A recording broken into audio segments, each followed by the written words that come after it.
نعرہ رسالت صدقہ جاریہ کرے سیکری کی سرزمین پر رہنے والوں اور گرد و نواح سے آنے والوں، ہاتھ جوڑ کر گزارش کروں گا، اگر اللہ نے نوازا ہے، آج جی رہے ہو، سانسیں چل رہی ہے، زندہ ہو، رہتے رہتے اپنے ہاتھوں سے اپنے مال کو ایسی جگہ خود خرچ کر کے چلے جاؤ کہ آپ کا خرچ کیا ہوا پیسہ آپ کو قیامت تک فائدہ دیتا رہے۔ اگر آپ یہ سوچتے ہو کہ ہمارے مرنے کے بعد ہمارے لیے ہماری اولاد کچھ کرے گی، کچھ نہیں کرے گی میرے بھائی، ہم بھی دیکھ رہے ہیں اور آپ بھی دیکھ رہے ہو، تیرے مرنے کے بعد تیری اولاد تیری چھوڑی ہوئی دولت پر، زمین و جائیداد پر لڑائیاں اور جھگڑے کرے گی۔ یہ مکان میں لوں، وہ دکان تو لے، آگے کا حصہ میں لوں، پیچھے کا حصہ تو لے، 6 سال بھر تک کورٹ اور کچہریوں میں کیس چلتے رہتے ہیں۔ یہ کرتی ہے اولاد ماں باپ کے دنیا سے جانے کے بعد، کوئی یاد نہیں کرتا ماں باپ کو دنیا سے چلے جانے کے بعد۔ آج آپ زندہ ہو، اللہ نے دولت سے نوازا ہے، اس دولت کو ایسی جگہ خرچ کرو کہ آپ کا خرچ کیا ہوا پیسہ قیامت تک آپ کو فائدہ دیتا رہے۔ لیکن اللہ اکبر، ہماری کیفیت یہ ہے کہ آج اللہ نے اگر دولت سے نوازا ہے، مسلمانوں کی دولت خرچ ہو رہی ہے گناہ کے کاموں میں۔ اگر دین کے نام پر پیسہ مانگا جائے تو کہتے ہیں مولانا ہے ہی نہیں، کہاں سے لائے، کاروبار چل ہی نہیں رہا۔ اور جب بات شادی کی آ جاوے تو ایک شادی پر 30 لاکھ روپیہ خرچ ہو رہا ہے، 50 لاکھ روپیہ خرچ ہو رہا ہے۔ مسجد مدرسے میں دینے کی بات آتی ہے تو 500 روپیہ بھی اللہ اکبر لوگ جیب سے نکالتے ہیں، تو کیفیت یہ ہوتی ہے کہ پیشانی پر کئی پل آ جاتے ہیں، 10 مرتبہ بندہ سوچتا ہوا نظر آتا ہے۔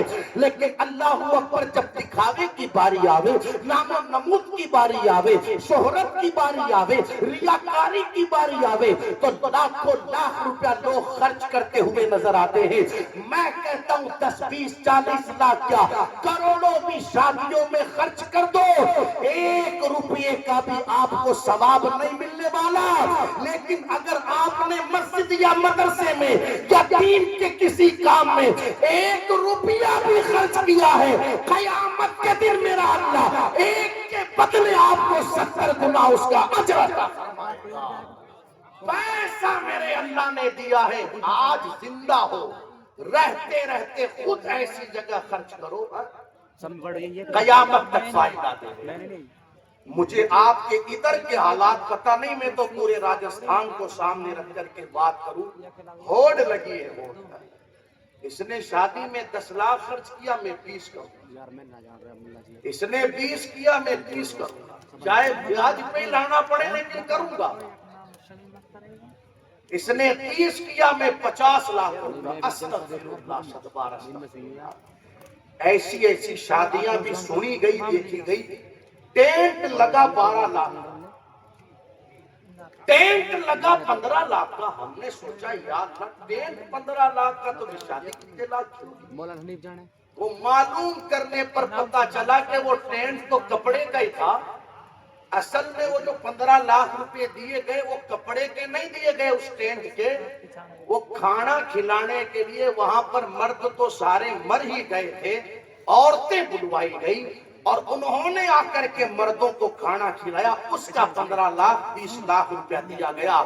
مردوں کی ٹیبلوں کے سامنے 20 20 22 22 اور 25 25 سال کی جوان بچیاں جنہوں نے ٹائٹ پتلے اور چھوٹے کپڑے پہن رکھے ہیں، ان کو لا کر کے کھڑا کر دیا گیا اور وہ مردوں کو کھانا پروس رہی ہے، وہ مردوں کو پانی پیش کر رہی ہے۔ آپ مجھے بتائیں جب اس طرح جوان بچیاں شادیوں میں مردوں کو کھانا کھلانے کے لیے لائی جائے گی تو پھر سماج کے اندر بے حیائی نہیں پھیلے گی تو کیا پھیلے گی، سینہ نہیں پھیلے گا تو کیا پھیلے گا، بدکاریاں عام نہیں ہوگی تو پھر کیا ہوگی۔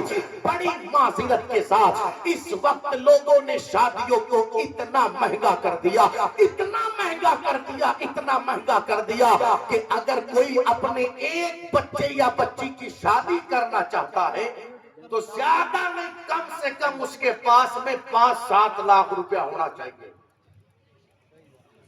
کم سے کم اس کے پاس 5-7 لاکھ روپیہ کم سے کم ہونا چاہیے ایک بچے کی شادی کے لیے۔ میں پوچھنا چاہتا ہوں میرے بھائیوں، آقا علیہ الصلوۃ والسلام نے تو ارشاد فرمایا لوگوں نکاح کو آسان کرو۔ کیا فرمایا؟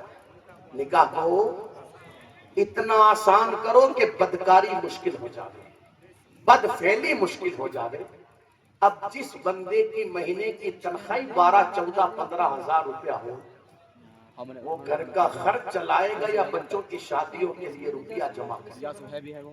ہوتا یہ ہے کہ بچے جوان ہو جاتے ہیں، وہ صبح کمانے جاتا ہے، شام کو ٹفن لے کر کے گھر آتا ہے، محلے والے خاندان والے رشتہ دار کہتے ہیں صرف کماتا ہی رہے گا یا بچوں کی طرف بھی دھیان دے گا؟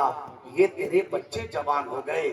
خاموشی کے ساتھ گھر میں چلا جاتا ہے اور اپنے آپ کو مخاطب کر کے کہتا ہے تم کیا کہتے ہو مجھے لوگوں، میرے بچے جوان ہو گئے، وہ تو مجھے بھی دکھتا ہے لیکن کروں تو کیا کروں؟ تم سماج والوں نے نکاح کو اتنا مشکل بنا دیا کہ جب تک میرے پاس 5-7-10 لاکھ روپے کا انتظام نہ ہو جاوے اس وقت تک میں اپنے بچوں کی شادی کے بارے میں سوچ بھی نہیں سکتا۔ اب جب مجھے کوئی دوسرا تیسرا راستہ نظر نہیں آتا تو پھر بچوں کی شادیوں کے لیے سود اور بیاج پر پیسے اٹھائے جاتے ہیں۔ 10-10 12-12 لاکھ 15-15 لاکھ روپیہ لوگوں نے بچوں کی شادیوں کے لیے سود اور بیاج پر اٹھایا۔ لیکن مجھے بتاؤ نا میرے بھائیوں، کسی نے سود پر پیسہ تو اٹھا لیا، بچوں کی شادی تو کر دی، تو کیا بچوں کی شادی کر دینے کے بعد اس کی تنخواہ بڑھ جائے گی؟ وہی تنخواہ 14-15 ہزار 12 ہزار روپیہ اب وہ گھر کا خرچ چلائے گا یا سود اور بیاج کی قسطیں بھرے گا؟ ہوتا یہ ہے لیا تھا سود پر 7 لاکھ روپیہ، بیاج لگتے لگتے ہو گیا 15 لاکھ روپیہ، لیا تھا سود پر 10 لاکھ روپیہ، بیاج لگتے لگتے ہو گیا وہ 20 لاکھ روپیہ۔ اب جس نے سود اور بیاج پر پیسہ دیا وہ دروازے پر آ کر کے کہنے لگا یا تو ہمارا پیسہ دیا جائے یا پھر مکان ہمارے نام کیا جائے، زمین ہمارے نام کی جائے۔ میں آپ کو 20 ایسے کیسز بتا سکتا ہوں کہ بندے نے سود پر پیسہ اٹھا تو لیا بچے کی شادی کرنے کے لیے، لیکن جب چک نہیں پایا تو انسان اپنا مکان دیتا ہوا نظر آیا، اپنی زمین کو دیتا ہوا نظر آیا۔ ہم نے پوچھا اس مکان میں رہتے کتنے لوگ تھے؟ بتایا گیا کہ چھوٹے بڑے ملا کر تقریباً 20 لوگ رہتے تھے۔ اللہ اکبر! سوچے میرے بھائیوں، ایک کا گھر بسانے کے چکر میں کر دیا نا اس نے ان 20 کو بے گھر۔ یہ نکاح ہے، نکاح میرے بھائی، نکاح میرے نبی کی سنت۔ کئیوں کا حال تو یہ ہوتا ہے ادھر شادی کی اور 4-6 مہینے گزرنے کے بعد گاؤں چھوڑ کے بھاگ گیا، کوئی پھانسی پر لٹک کر کے مر گیا، کوئی زہر کھا کر کے مر گیا، کوئی ٹرین کی پٹری پر کود کر کے مر گیا۔ محسوس کر رہے ہو آپ میری بات کو؟ ارے نکاح میرے نبی کی سنت ہے، اور سنت کسی کا گھر نہیں چھڑواتی، سنت کسی کا گاؤں نہیں چھڑواتی، سنت کی برکت سے تو گھر آباد ہوتے ہیں، سنت کی وجہ سے زندگی میں بے سکونی نہیں آتی میرے بھائی۔ سنت کی بنیاد پر تو زندگی کے اندر سکون پیدا ہو جاتا ہے۔ یہ جو تباہی آئی ہے اس وقت معاشرے کے اندر شادیوں کے نام پر، اس کا سنت سے کوئی تعلق نہیں ہے، اس کا شریعت سے کوئی تعلق نہیں ہے۔ یہ جو لاکھوں لاکھ روپیہ لوگ شادیوں میں خرچ کر رہے ہیں، چاہے وہ ناچ کود کے نام پر ہو، ڈی جے باجے کے نام پر ہو، چاہے وہ پٹاخوں کے نام پر ہو، چاہے وہ جہیز کے نام پر ہو، میرے بھائیوں اس کا نکاح اور شریعت سے کوئی تعلق نہیں، اس کا تعلق لوگوں کی طبیعت سے ہے۔ آپ دیکھیں نکاح میرے آقا علیہ الصلوۃ والسلام کی سنت، اور کتنی آسان سنت، توجہ ہے آپ کی؟ سنیں غور سے، نکاح میرے نبی کی سنت اور کتنی آسان سنت۔ حضور علیہ الصلوۃ والسلام کے صحابہ میں ایک نام ہے حضرت عبد الرحمن ابن عوف رضی اللہ تعالیٰ عنہ، سبحان اللہ، بڑے مالدار صحابی تھے حضرت عبد الرحمن ابن عوف، اتنے مالدار تھے، اتنے مالدار کہ ان کے انتقال کے بعد ان کے پاس میں جو سونا تھا، گولڈ تھا، اس سونے کو لوگوں نے ہاتھ میں کلاڑا لے کر کے کاٹنا شروع کیا، تو کاٹنے والوں کے کاٹتے کاٹتے ہاتھ تھک گئے، مگر حضرت عبد الرحمن ابن عوف کا سونا ختم نہیں ہوا۔ اتنے مالدار، آج اگر کسی کے پاس 10 15 20 25 تولہ ہو، اس کے پاؤں زمین پر نہیں ٹکتے، وہ دل ہی دل میں خوش ہوتا ہے میرے پاس اتنا تولہ ہے۔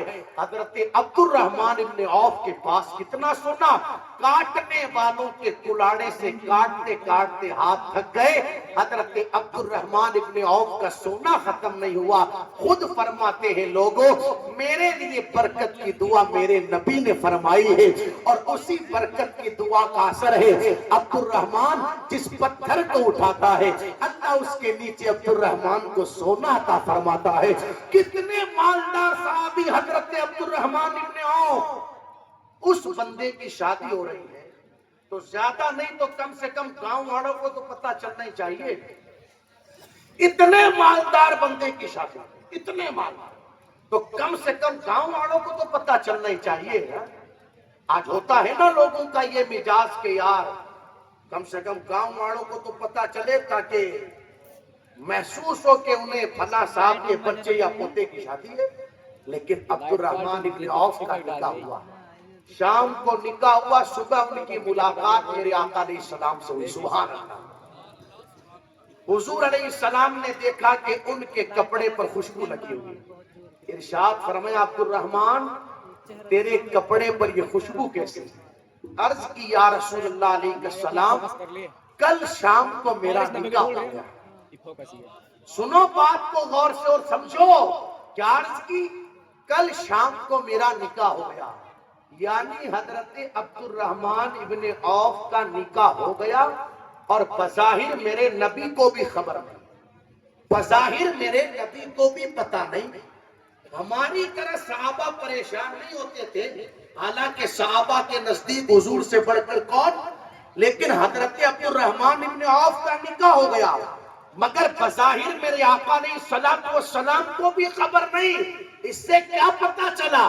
اس سے پتہ چلا کہ صحابہ جس طرح اور سنتوں پر عمل کرتے تھے، اسی طریقے سے نکاح جیسی عظیم سنت پر بھی عمل کر لیا کرتے تھے۔ وہ ہماری طرف پریشان تھوڑی ہوتے تھے، شادی 4 مہینے بعد میں اور انسان پہلے ہی پریشان، کیا کروں کدھر سے لاؤں کس سے لوں، یہ کروں ادھر بھاگا، 4 مہینے پہلے ہی پریشان، اور ادھر ادھر سے لے لوا کر کے شادی کر دی، تو اب پھر پریشان کہ لیا ہوا دوں کیسے، لیا ہوا چکاؤں کیسے۔ میرے بھائیو، سنت کسی کو تکلیف میں ڈالنے کے لیے نہیں ہے، سنت تو لوگوں کو پریشانیوں سے نکالنے کے لیے ہے، مصیبتوں سے نکالنے کے لیے ہے۔ اس کی ایک مثال، موت کا وقت انسان کے لیے کتنا کٹھن وقت ہوتا ہے، ہر کوئی یہ چاہتا ہے مرتے وقت میری زبان پر کلمہ جاری ہو جائے۔ آقا علیہ السلام نے ارشاد فرمایا جو میری سنت مسواک کو اپنائے گا، اللہ اس سنت کی برکت سے مرتے وقت اس کی زبان پر کلمہ جاری فرما دے گا۔ پتہ کیا چلا؟ سنت پریشانی میں ڈالنے کے لیے نہیں، سنت تو پریشانی سے نکالنے کے لیے ہے۔ یہ جو بندہ پریشانی میں گھرا، سنت کی وجہ سے نہیں، اپنے کرتوتوں کی وجہ سے۔